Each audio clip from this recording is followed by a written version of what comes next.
안녕하세요. 오늘도 의사가 못 고치는 환자는 어떻게 하나 제2권 병 못 고치는 의사 엉터리 의료제도 황종국 선생님이 줘주셨는데 이번은 울산지방법원 부장판사 전 부산지방법원 의료전담 재판장이셨다고 합니다. 어제에 이어서 오늘의 이야기는 조직과 자금에서 절대적으로 열세인 상황에서 6, 7년에 걸친 입법 추진 운동을 진행시키는 것이 어려웠고 거의 중단 지경까지 갔었다. 여기에 전국의 맹인학교 학생들이 조직적으로 시위에 참여하여 상황이 반전되었다.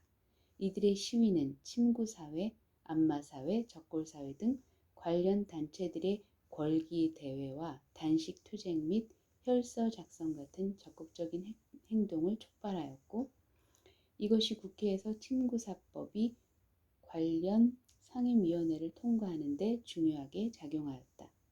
이들의 노력으로 당시 중진의원이던 전진한 의원의 발의로 의료유사업자에 관한 법률이 1964년에 제출된 이후 3년에 걸쳐 우여곡절 끝에 국회 보건사회위원회와 법사위원회를 통과하여 본회의에 회부되었다.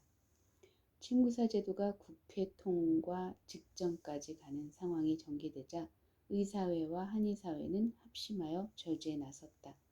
소위 2대 악법에 대한 저지 투쟁이다. 정부는 의사들의 기피로 보건소장을 의사로서 보임하기 어렵게 되자 의사가 아닌 약사 등 타 직종도 보건소장에 임명할 수 있도록 보건소법을 개정하려 하였고 국회는 침구사 제도를 추진하여 66년 1월에 두 법안이 국회 보건사회위원회를 통과하였다. 의사회는 법안이 발의된 이후 줄곧 법안에 대한 반대 의견을 제시하다가 법안이 보건사회위원회를 통과하자 위기를 느끼고 통과 다음날 보건관계법안 특별대책위원회를 구성하였고 각 지부별로도 집회를 가졌다. 의사들은 9월에 두 법안을 반대하면서 국회의사당까지 데모를 하였으며 67년 1월에는 의사 4,000명의 서명이 담긴 연판장을 첨부하여 대통령과 국회의장에게 제출하였다. 일부 의사들은 하루 동안 휴진을 하기도 하였다. 이러한 의사들의 집단 행동은 유례가 없던 일로 정부나 국회에 상당한 압력을 가하게 되었고 국회는 결국 4월에 들어 두 법안을 폐기하였다. 한의사회 역시 침구사 제도에 대한 반대 의견을 제시하다가 법안, 보건사회위원회 통과 이후 수차례 걸쳐 성토대회나 임시총회를 열고 반대 의견을 제시하였다. 그런데 한의사들의 대응은 의사회와 비교할 때 상대적으로 온건한 것이었다. 한의사들의 대응은 주로 협회 임원진을 중심으로 한 것이었고 그 방법도 국회의원들에게 건의서를 전달하는 등 상대적으로 소극적인 것이었다. 한의사 제도가 정비되면서 한의사들은 점차 침구를 자신들의 영역으로 생각하게 되었으나 당시 한의사회는 회원들의 역량을 결집할 만한 상태가 아니었다. 위의 글에 의하면 침구사 등을 비롯한 전통 민중의술의 독자적인 자격제도를 폐지시킨 것은 양의사들의 지시였고 그 명분은 비과학적 의료행위의 근절을 구실로 삼았다.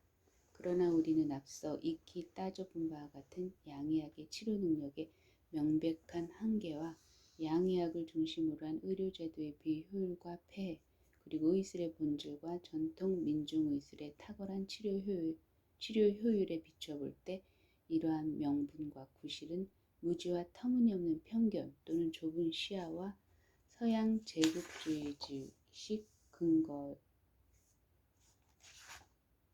제국주의식의 근거 없는 자만심에 사로잡힌 폭력이거나 그러한 엉터리 명분을 앞세운 의사들의 의료 독점을 통한 이익 챙기기에 불과하였다는 것을 쉽게 관찰할 수 있다. 그리고 어쨌든 의사들의 그러한 투쟁 덕택에 민족의술을 독점하게 된 한의사들이 그에 상응한 책임을 다하면서 민족의술의 위상을 제대로 되찾으려고 노력하기보다는 시술 독점권을 기득권화하기에 혈안이 되어 있었다는 것도 간과할 수 없다. 역사는 그러한 진상을 잊지 않을 것이다.